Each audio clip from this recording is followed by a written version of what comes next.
Cada año nuevo me hago la misma promesa. Ahora sí voy a aprender inglés en serio.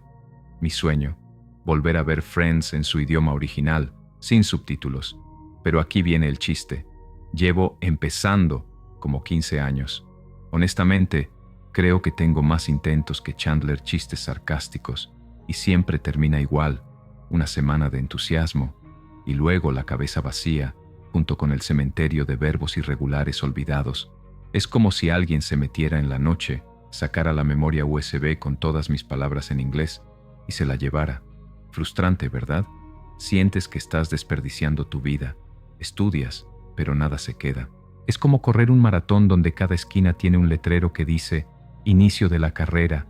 En algún punto no solo dudas de tu memoria, sino de ti mismo. ¿Y si simplemente soy tonto? Y aquí viene lo absurdo.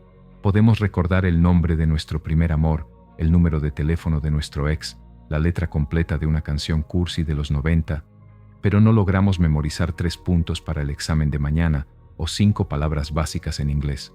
¿Dónde está la justicia en eso?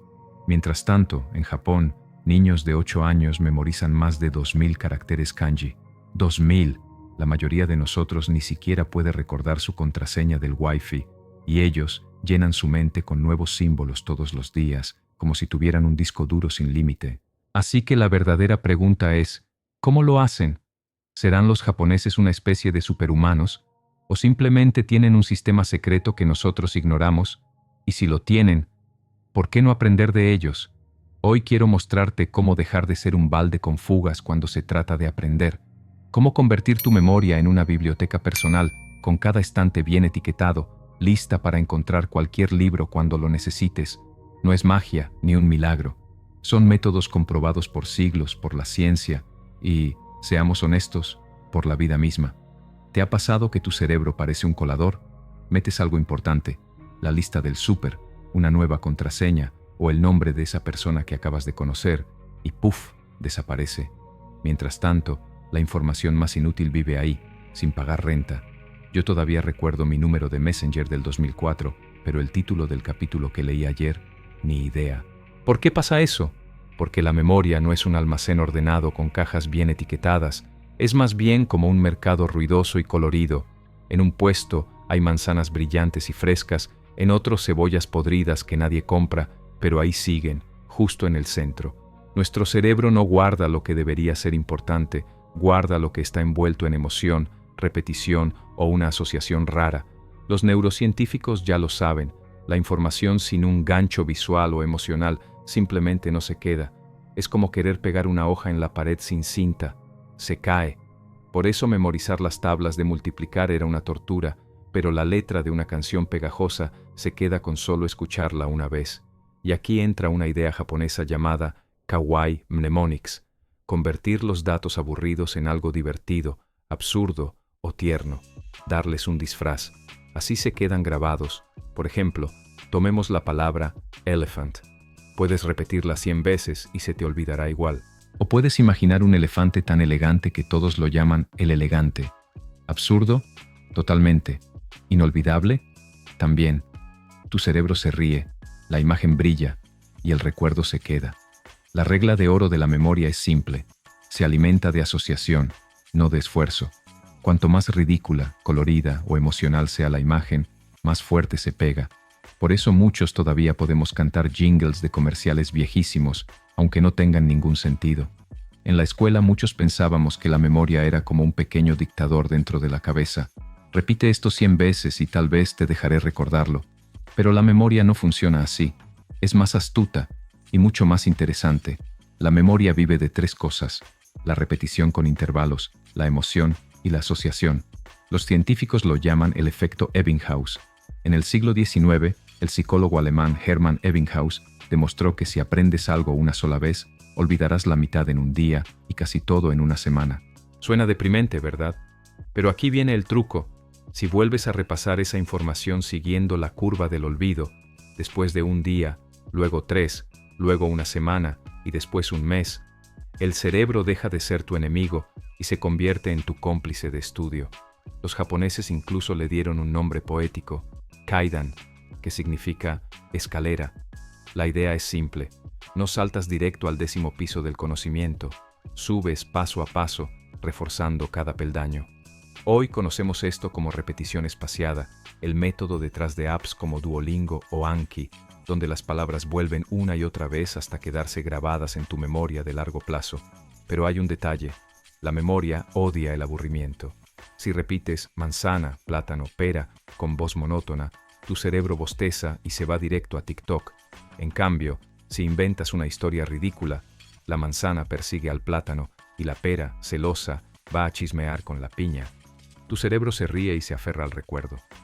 Ahí está la magia. La memoria no es un archivo, es un teatro. Mientras más disfraces, emociones y utilería pongas en escena, más tiempo dura la obra en tu mente. Haz la prueba. Intenta recordar qué desayunaste el martes pasado. Difícil, ¿no? Ahora piensa en tu primer amor. Apuesto a que esa memoria apareció en un segundo. ¿Por qué? Porque los desayunos rutinarios se desvanecen, pero la emoción deja una huella permanente en las neuronas. Llevamos un rato filosofando, contando chistes y asustándote con Ebbinghaus. Pero seamos sinceros, ¿cómo haces para que lo que estudias no se evapore a los 30 minutos? Aquí tienes 7 trucos que usaban los oradores romanos, los políglotas modernos, y yo mismo, a veces con éxito glorioso y a veces, mejor, ni hablar. 1. El Palacio de la Memoria.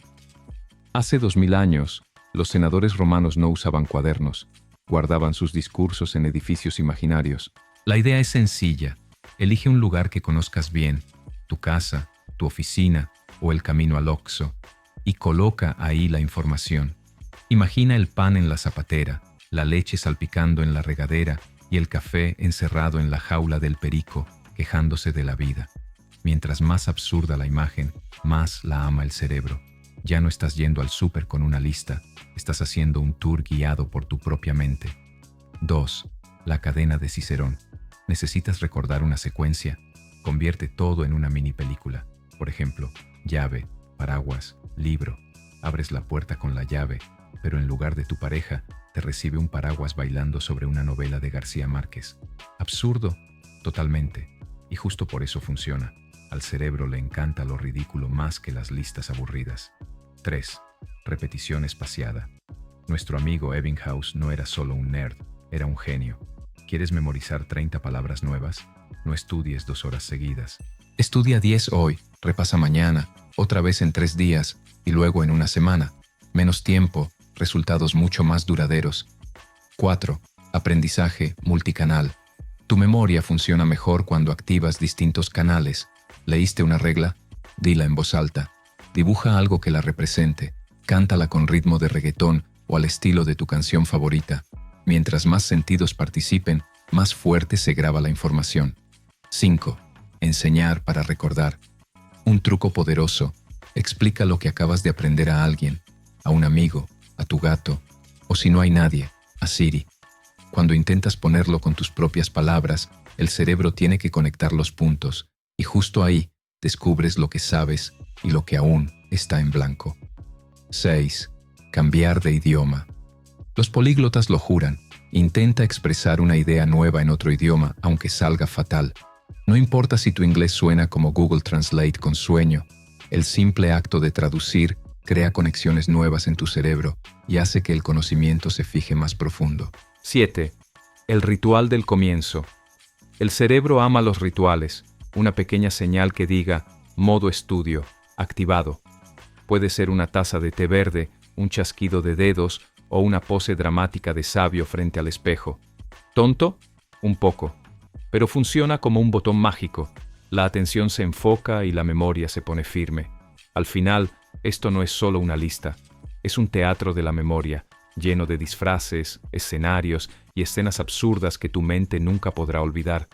Solemos escuchar que la historia de la humanidad es la historia de las guerras, pero si miramos más de cerca, también es la historia de nuestra lucha contra el olvido. Desde siempre, los seres humanos hemos buscado maneras de conservar el conocimiento porque la memoria, seamos honestos, es caprichosa y poco confiable. Los monjes medievales lo sabían mejor que nadie. Imagina esa época, sin internet, sin USB, sin fotocopiadora. Si querías que un texto sobreviviera, tenías que copiarlo a mano. Y no era un trabajo mecánico, era casi una oración. Cada palabra era una forma de meditación, y funcionaba. Hoy la neurociencia confirma que escribir a mano activa muchas más zonas del cerebro que teclear. En pocas palabras, las plumas de los monjes eran mejores para la memoria que cualquier teclado moderno. Los antiguos griegos fueron aún más lejos, convirtieron la memoria en un arte. Los poemas de Homero, miles de versos, vivían únicamente en la mente. Su secreto era simple: ritmo, repetición y melodía. Intenta memorizar una lista de conceptos al ritmo de tu canción favorita y entenderás que los griegos eran psicólogos brillantes siglos antes de Freud. Viajemos ahora a Japón. Ahí existe el principio de Kaizen. Pequeños pasos cada día.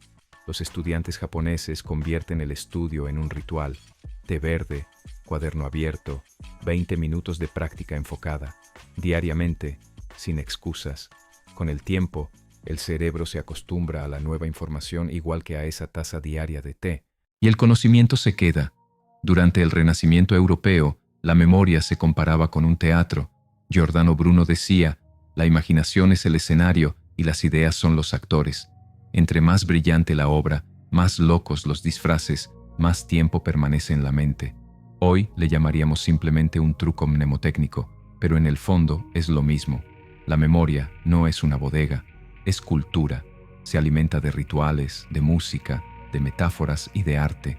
Entre más convirtamos el aprendizaje en un pequeño acto cultural, más profundo será el recuerdo que deja en nosotros. Empezamos hablando de cómo la memoria suele traicionarnos. Las listas de tareas desaparecen, los nombres se escapan, las palabras en otro idioma se nos resbalan como peces entre los dedos, y terminamos pensando que tenemos un cerebro con fugas. Pero la verdad es que la memoria funciona igual para todos. La diferencia está en que algunos pelean contra ella y otros aprenden a jugar con sus reglas. Ya vimos varias herramientas, desde el método japonés del Kaizen y las asociaciones curiosas, hasta los palacios mentales, los rituales y el humor. Pero si hay una sola regla de oro, es esta: la memoria vive del significado.